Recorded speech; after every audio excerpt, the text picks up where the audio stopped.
gathered since dawn. The women of the village, with hardened faces, whispered through their teeth, while the men watched with morbid curiosity.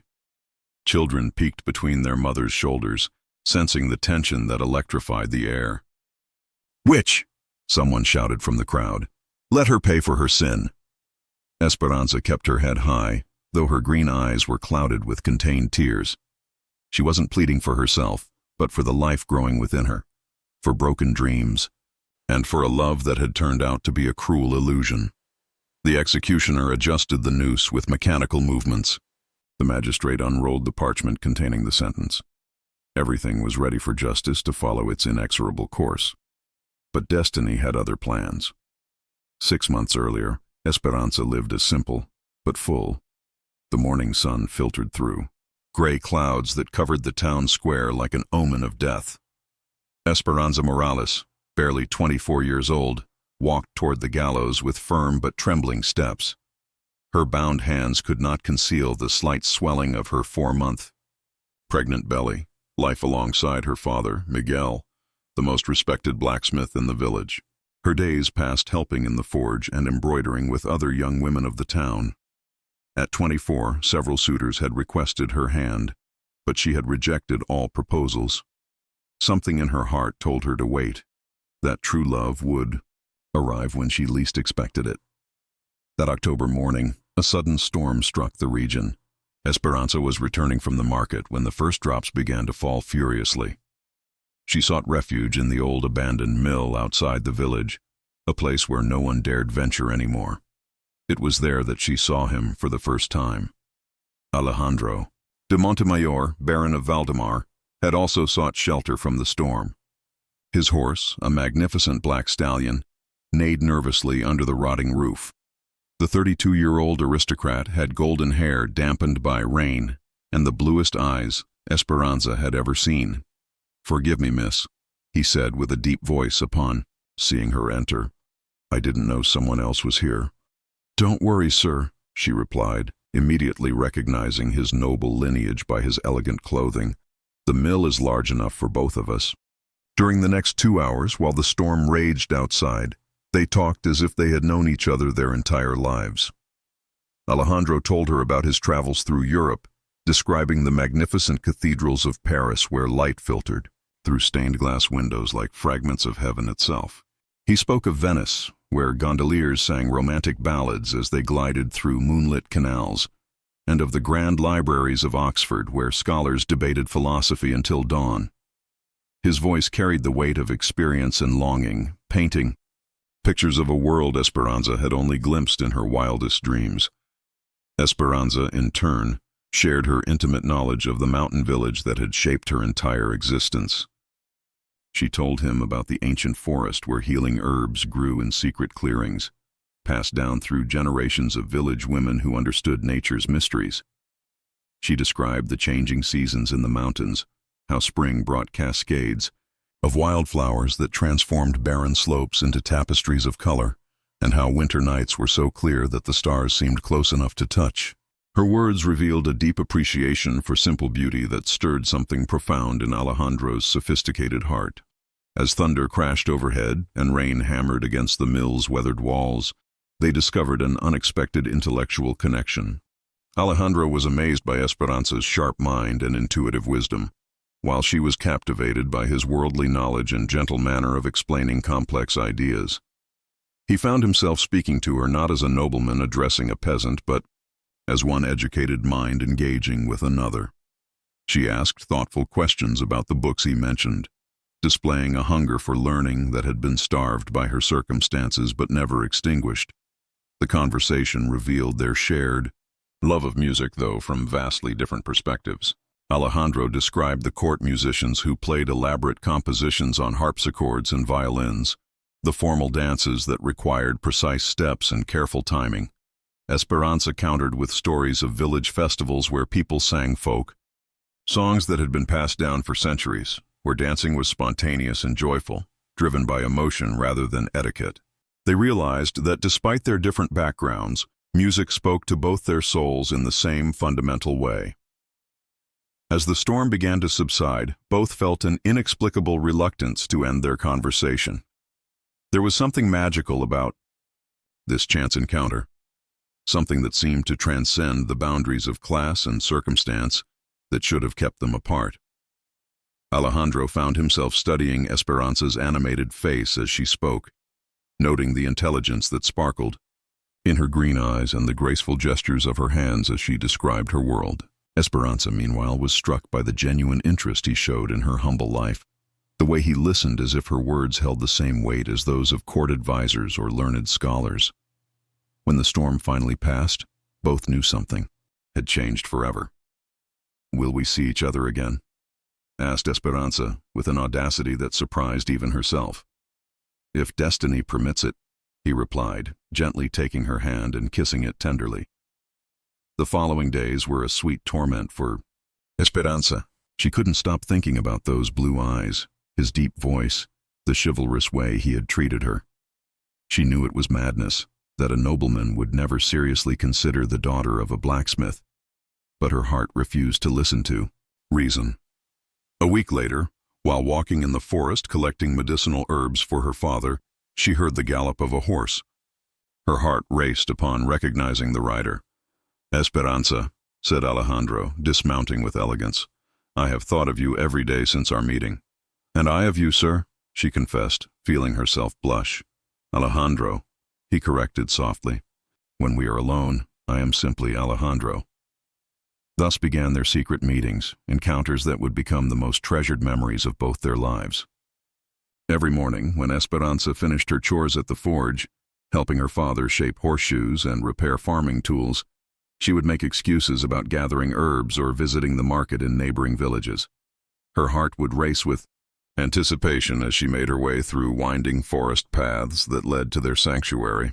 The abandoned mill had been transformed by their presence into something sacred, a place where two souls could meet without the constraints of a world that sought to keep them apart. Their conversations ranged far beyond the superficial pleasantries that typically marked interactions between people of different social stations.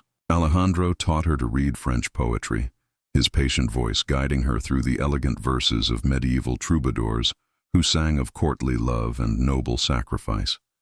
Esperanza proved to be a quick student, her mind eagerly absorbing not just the words but the emotions and ideas they conveyed.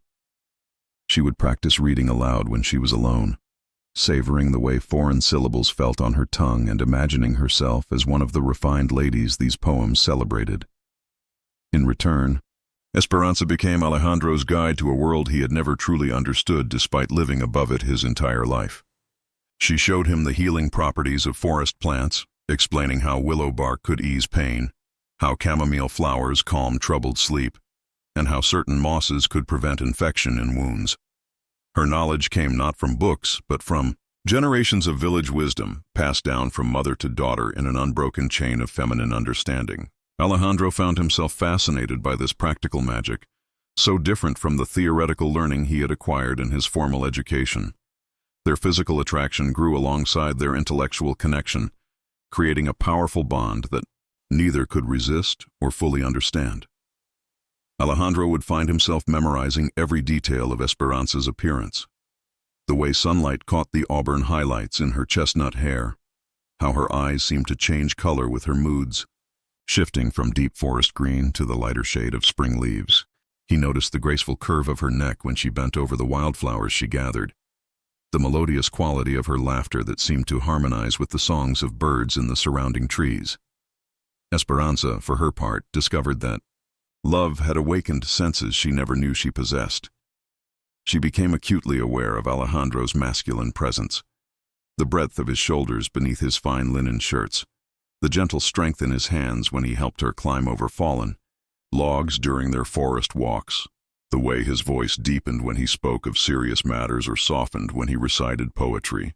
She found herself studying the planes of his face when he wasn't looking, committing to memory the aristocratic line of his nose, the determined set of his jaw, the way his blue eyes seemed to hold depths of emotion that he rarely revealed to the world. He told her stories of the court, and she described the simple but honest life of the village. "You are the most extraordinary woman I have ever known," he told her one morning while they contemplated the sunrise from the hill overlooking the valley. Your beauty lies not only in your face, but in your pure heart. Don't say such things, she whispered. I am just a commoner. You are the woman I have fallen hopelessly in love with, he interrupted, taking her face in his hands. Before God and before my heart, there is no difference between us. The first kiss they shared under the stars sealed their destiny. It was an impossible love, forbidden by social conventions, but more real and powerful than any human norm. For weeks they lived in a bubble of secret happiness, naively believing their love could overcome any obstacle. They didn't know that the forces of fate were already conspiring against them.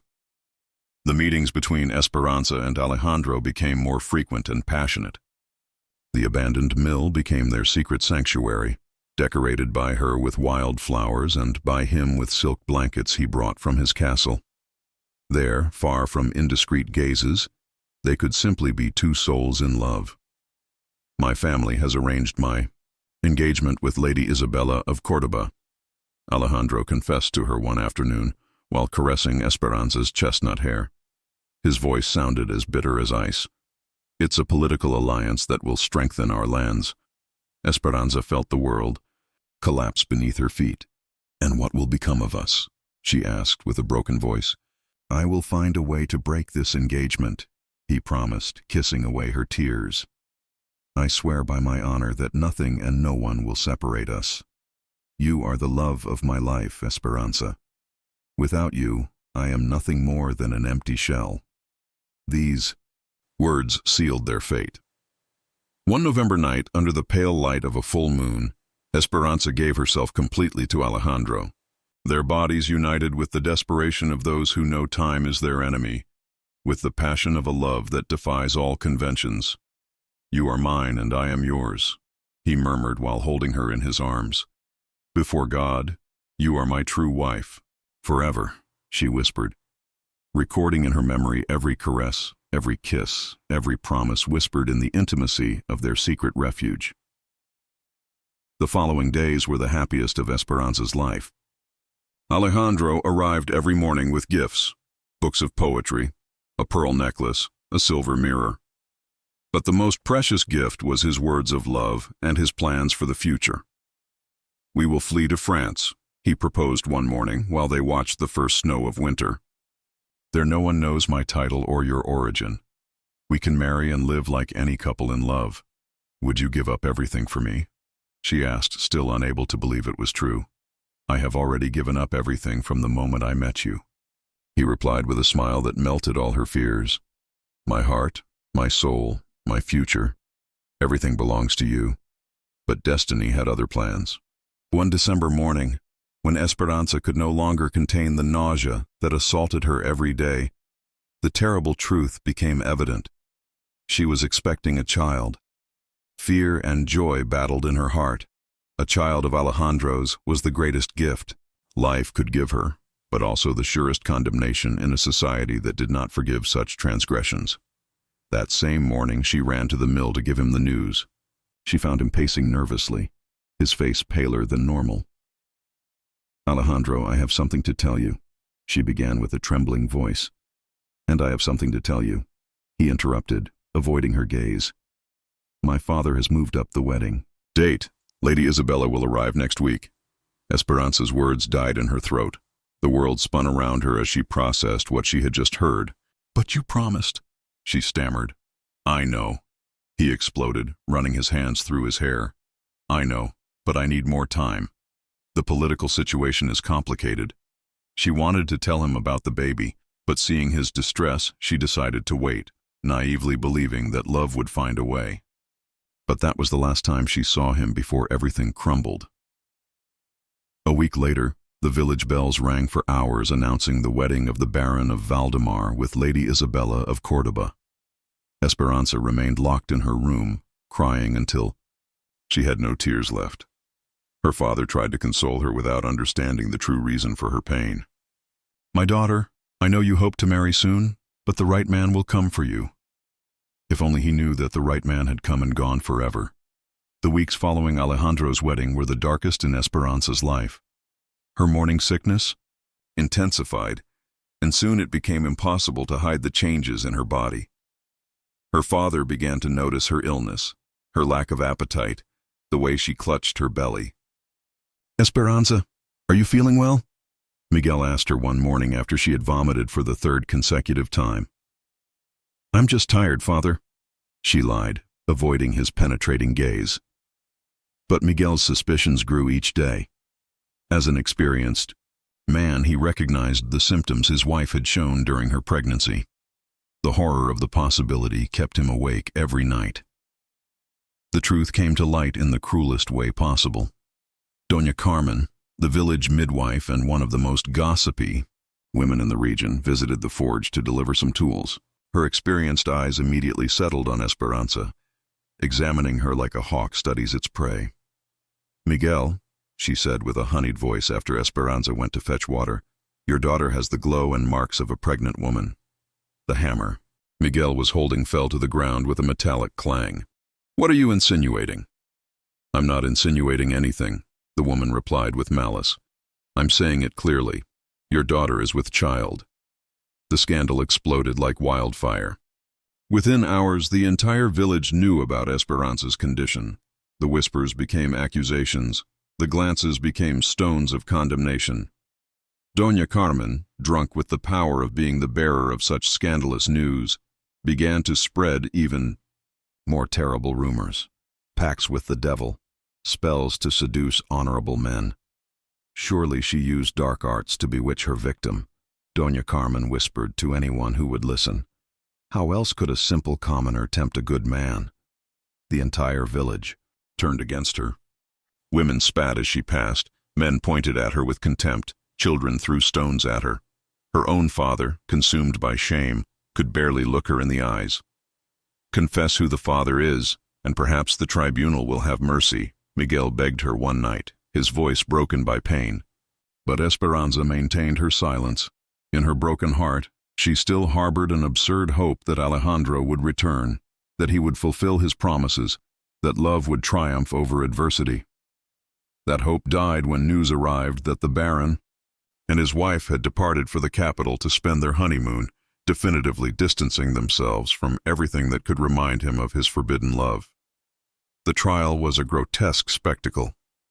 Without a defender, without witnesses in her favor, Esperanza was declared guilty of adultery, witchcraft, and moral corruption.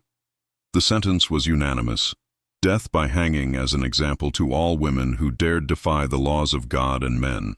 The last days before the execution passed in a damp and cold cell beneath the village church. Esperanza lay on a mat of rotting straw, with shackles on her ankles that echoed every time she moved. Her belly had grown visibly, constantly reminding her of the innocent life that would die with her. Father Sebastian visited her daily, insisting that she confess the father's name. "Daughter of the devil," he told her with a harsh voice, "your soul will burn in hell for all eternity if you don't repent of your sins." "My only sin was loving," Esperanza replied with what little strength she had left, "and I will never repent of that." The only visits that consoled her were those of her father, Miguel. The poor man had aged 10 years in just a few weeks, his hair completely gray and his eyes sunken from sleepless nights. His heart was torn between love for his daughter and the social pressure that overwhelmed him. "Forgive me, my daughter," he would ask while holding her hands through the bars.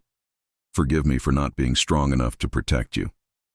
"There is nothing to forgive, Father," Esperanza would whisper to him. "You do what you think is right. Just take care that my child is remembered with love, even if I am not here." During the coldest nights, Esperanza would place her hands on her belly and talk to her unborn child. She told him stories about his father, about the love that had created him, about dreams that could never be fulfilled together. "Your father had the bluest eyes in the world," she would whisper in the darkness, "and he would have loved you as much as I love you now. Forgive him for not being here. Forgive me for not being able to give you the life you deserve." The women of the village organized a permanent vigil in front of the prison, not to support her, but to ensure she didn't escape. They sang psalms and prayers asking God to purify the village of the disease that Esperanza represented. "Let the witch die," Some shouted, "Let her devil seed die with her." Doña Carmen had erected herself as the moral leader of this crusade, telling anyone who would listen about the visions she had had of Esperanza's evil powers. "I saw her flying through the air during the night of San Juan," she lied shamelessly. Surely she was going to meet Satan himself. The execution date was set for dawn on January 15th. Magistrate Don Fernando ordered that the gallows be built in the center of the square, where everyone could witness divine punishment. The carpenters worked day and night, creating a structure that would be both an instrument of death and a monument to moral justice. The night before her execution, Esperanza couldn't sleep. She lay awake, embracing her belly, talking to a life that would never know sunlight. In her mind, she relived every moment with Alejandro, their laughter in the mill, his promises under the stars, the sweetness of his embraces. "If there is a heaven," she murmured at dawn, "I will wait for you there, my love. There our child will be able to meet his father." When the guards came for her, Esperanza stood with all the dignity she could muster. She wouldn't give them the pleasure of seeing her humiliated. She would walk to her death as the woman she was, someone who had loved with all her soul and would never repent of it. The morning of January 15th arrived with a cold fog that covered the square like a shroud. Esperanza was escorted from her cell to the gallows among a crowd that had grown throughout the night. People from neighboring villages had traveled to witness the execution, turning the event into a macabre spectacle. Her footsteps echoed on the cobblestones as she walked with her head held high. The white dress they had put on her, a symbol of purification, contrasted dramatically with the noose that would soon mark her neck.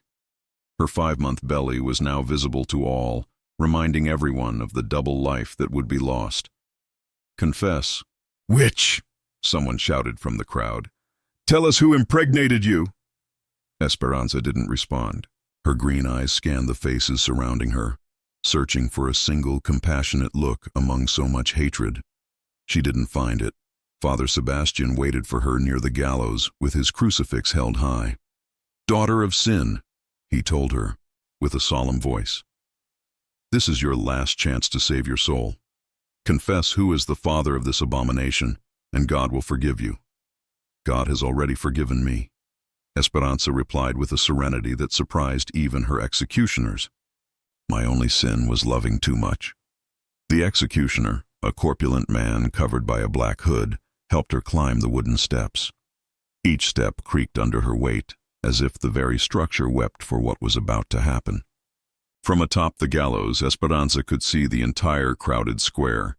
Children in their father's shadows, women crossing themselves, men with hard faces hoping justice would take its course. But she didn't see the face her heart had hoped to find, until the last moment. Magistrate Don Fernando unrolled the parchment with the sentence: "Esperanza Morales, daughter of Miguel Morales, you have been found guilty of adultery, witchcraft, and moral corruption. For carrying in your womb the fruit of sin without revealing the Father, you are condemned to die by hanging until death separates you from your sins." The rough rope chafed against her neck like a cold caress of death. Esperanza closed her eyes and placed her hands on her belly one last time. "Forgive me, little one," she whispered to her unborn child. "Mama couldn't protect you." The executioner placed his hand on the lever that would open the trapdoor beneath her feet.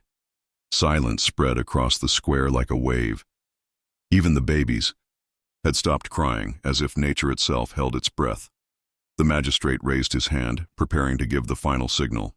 "May God have mercy on your soul," shouted a voice from the crowd. His hand began to descend. But at that exact moment, a powerful roar cut through the morning air like thunder, announcing a storm. "Stop!" All faces turned toward the source of that familiar but impossible voice.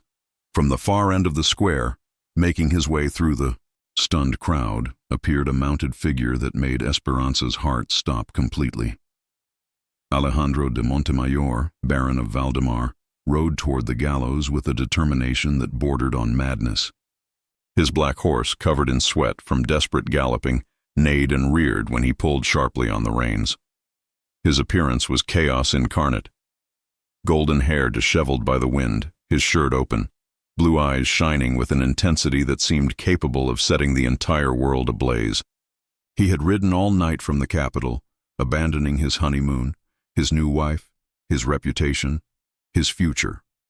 The crowd instinctively parted before his imposing presence. Alejandro dismounted in one leap, and his voice rose above all the sounds of the square. "The child she carries is mine." The words resonated like bell tolls in the sudden silence. 300 people held their breath. The executioner withdrew his hand from the lever as if he had touched fire. The magistrate stood agape. Esperanza felt her knees give way, but the noose kept her upright, her eyes filled with tears, but this time not of desperation, but of an impossible mixture of relief, love, and pain. "This child is my son," continued Alejandro, climbing the steps, "and this woman is the love of my life." The scandal that followed Alejandro's public confession was monumental. Exclamations of shock mixed with cries of indignation as the crowd processed the impossible. A nobleman publicly acknowledging his relationship with a commoner. Alejandro climbed to the gallows, ignoring the magistrate's protests. With his own hands, he removed the noose from Esperanza's neck and cut the ropes binding her hands. She collapsed into his arms, trembling uncontrollably. "Forgive me," he whispered in her ear while holding her. "Forgive me for being a coward, for abandoning you, for almost arriving too late. Alejandro, your wife, your family. You've lost everything for me." Esperanza wept in his arms.